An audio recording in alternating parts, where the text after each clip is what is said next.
Military distinction, the Congressional Medal of Honor. I wanted to give it to myself, but I was informed I couldn't do it, and I couldn't find anything where I was actually worthy. So here we are. You understand that? But today we present this award. It's the greatest of awards to 3 new recipients. Narcissistic, arrogant, delusional.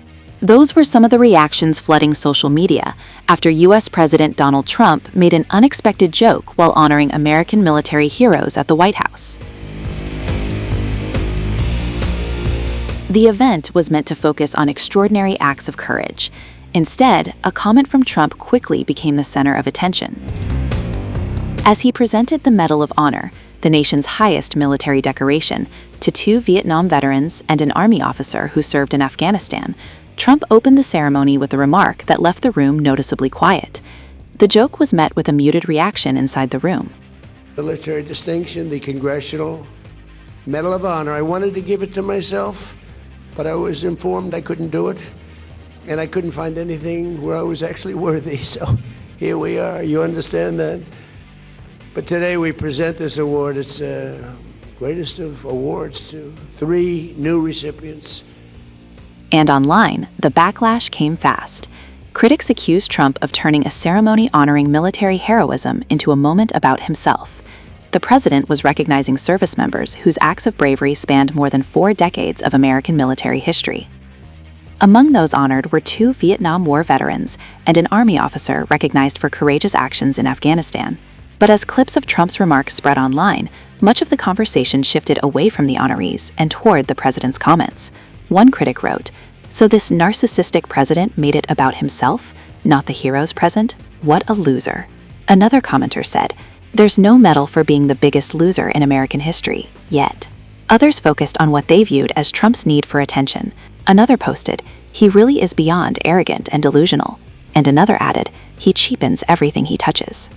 Well, thank you very much, everybody, and we'll be seated. We have some very important business to take care of. I just do want to say, though, the stock market just hit a new all-time high.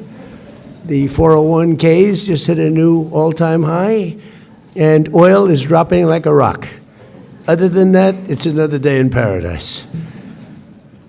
Well, thank you very much, Chaplain, and I have no higher privilege than serving as the Commander-in-Chief of the U.S. Armed Forces. I'm so proud of them. A 250-year tradition of the bravest and greatest heroes ever to walk the earth. But only a few have received our highest military distinction, the Congressional Medal of Honor. I wanted to give it to myself, but I was informed I couldn't do it, and I couldn't find anything where I was actually worthy. So here we are. You understand that?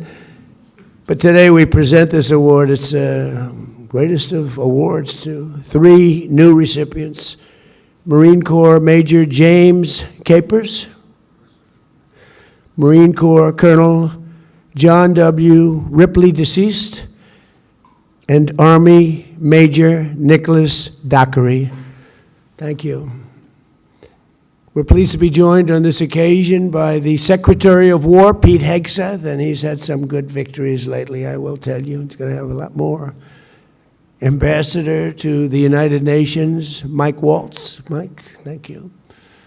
Chairman of the Joint Chiefs of Staff, Dan Kane. Acting Secretary of the Navy, Hung Cao, and Commandant of the Marine Corps, Eric Smith. Thank you very much.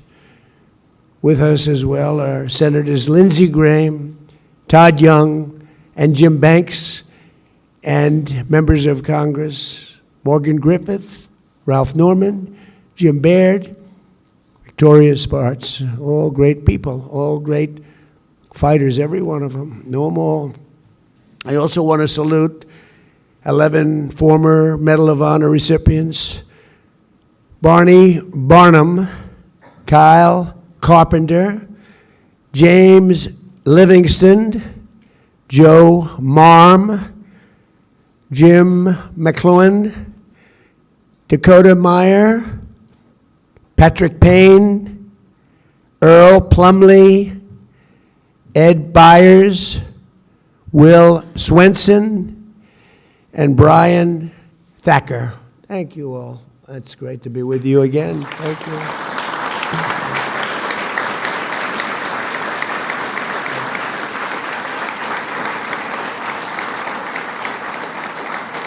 They're great people.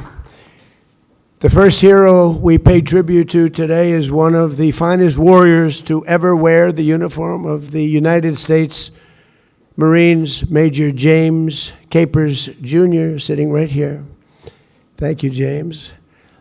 In Vietnam, the Corps promoted him from Staff Sergeant directly to Second Lieutenant, unusual, making Jim the first black Marine in history to receive a battlefield commission in the middle of a war.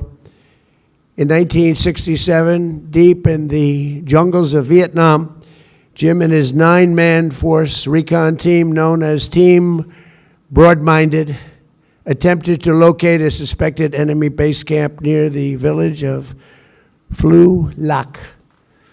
Over the course of 4 days under Jim's leadership, Team Broad-Minded repulsed brutal attacks, as brutal as they've ever seen, cleared trails of bloody traps, and killed more than 200 of the enemy. The enemy was going down quickly. They never really knew what the exact number was. On the 4th day of battle, a numerically superior force of Viet Cong soldiers launched a truly devastating ambush. Explosions shredded the air, sending Jim into a tree, ripping open his abdomen and breaking his leg, badly broken leg. Shrapnel peppered his body in 17 places. I hope this isn't giving you some bad memories, Jim, but I'll tell you, everybody admires you, what you went through, believe me. Every one of his fellow Marines went down wounded, but Jim rose, pushing forward on a leg that shouldn't have been able to carry any of his weight. After a shot of morphine, Jim asserted command of the firefight. He took over like nobody's ever seen before. Barely clinging to consciousness, he called in close air support for an entire hour. Very dangerous. It was sometimes a little bit too close. And it was the only force strong enough to repel the onslaught of a lot of very tough soldiers on the other side. Once an extraction helicopter reached his team, Jim loaded his wounded men first before finally loading himself. When the helicopter groaned under the weight of his entire team, too many people, he attempted to deplane, but his team physically held him back, refusing to leave their leader behind. For his incredible valor, Jim was recommended for the Medal of Honor in 1967. And everybody knew he should get it. But life is life. His commanding officer, who was his biggest fan, was tragically killed before the paperwork was signed. That's a bad break, but now you're doing it. Maybe this is better. You had to wait a little while, didn't you, huh? Jim, the nation kept you waiting far too long. So I say to you, congratulations. You made it. Thank you. Congratulations.